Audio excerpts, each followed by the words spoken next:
अस्सलामु अलैकुम वरहमतुल्लाहि वबरकातुहू। हज़रात मोहतरम, आज की इस वीडियो के अंदर हम फ़र्ज़ नमाज के हवाले से गुफ्तगू करेंगे कि फ़र्ज़ नमाज की जो तीसरी और चौथी रकात है उसके अंदर हमें क्या अल्हम्द शरीफ पढ़ना है और अल्हम्द शरीफ के साथ क्या हमें कोई सूरत भी मिलानी है या नहीं मिलानी है, और अगर किसी ने मिलाकर पढ़ लिया तो उसके लिए क्या हुक्म है, और अगर किसी ने पढ़ा ही नहीं, कुछ भी ना अल्हम्द शरीफ पढ़ी, ना सूरत पढ़ी, ना कुछ भी नहीं पढ़ा, तो उसके लिए क्या हुक्म है। तो इंशाअल्लाह अज़्ज़ व जल आज की इस वीडियो के अंदर हम इसको मुकम्मल समझने की कोशिश करेंगे। तो हज़रात मोहतरम, याद रखिएगा कि एक नमाज तो होती है सुन्नत, एक होती है फ़र्ज़।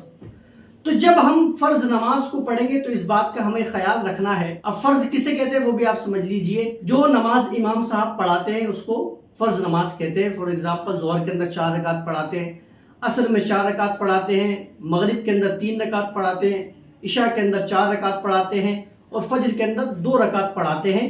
तो ये फ़र्ज़ नमाजें हैं। तो जब कोई शख्स अकेला नमाज पढ़ रहा हो और जब वो 2 रकात मुकम्मल कर ले और तीसरी रकात के लिए वो खड़ा हो, अगर कोई शख्स तीसरी रकात में अल्हम्द शरीफ पढ़ना चाहे, चौथी के अंदर भी पढ़ना चाहे तो पढ़ सकता है और ये बेहतर बात है, उसको इस तरीके से वो मुकम्मल करे।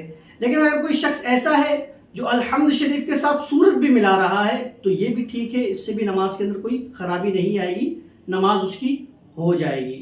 और कोई शख्स ऐसा है जो तीसरी और चौथी रकात में ना अल्हम्द शरीफ पढ़ रहा है ना उसके साथ सूरत मिला रहा है, बल्कि खामोश खड़ा हुआ है, तो उसकी नमाज भी हो जाएगी जो खामोश खड़ा हुआ है।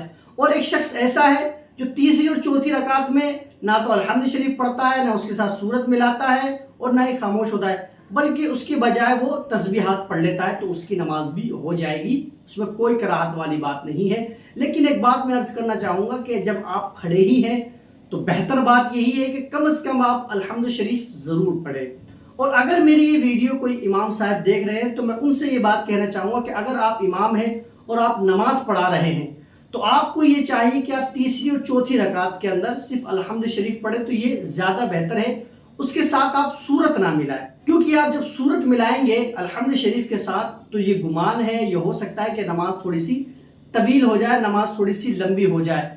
और चूंकि हमारे पीछे जो लोग नमाज पढ़ने के लिए आते हैं उससे ऐसे लोग आते हैं जो कारोबार से ताल्लुक़ रखते हैं, बहुत से मजदूर टाइप के लोग आते हैं जो बेचारे जल्दी से नमाज पढ़ के अपने काम पर जाना चाहते हैं, बहुत से तालिब इल्म आते हैं, मदरसे के भी हैं और स्कूल के भी हैं, तो वो नमाज पढ़कर जल्द से जल्द फारिग होकर चले जाए। कहीं ऐसा ना हो कि हम अगर लंबी नमाज पढ़ाने लग जाए तो लोग बाग हमसे बदजन हो जाए और ये कहने लगे कि इमाम साहब तो ज़्यादा टाइम देते हुए नजर आते हैं। इसलिए नमाज को ना तो ज़्यादा तवील करे और ना ज़्यादा मुख्तसर करे। तो तीसरी और चौथी रकात में सिर्फ आप अल्हम्द शरीफ पढ़े।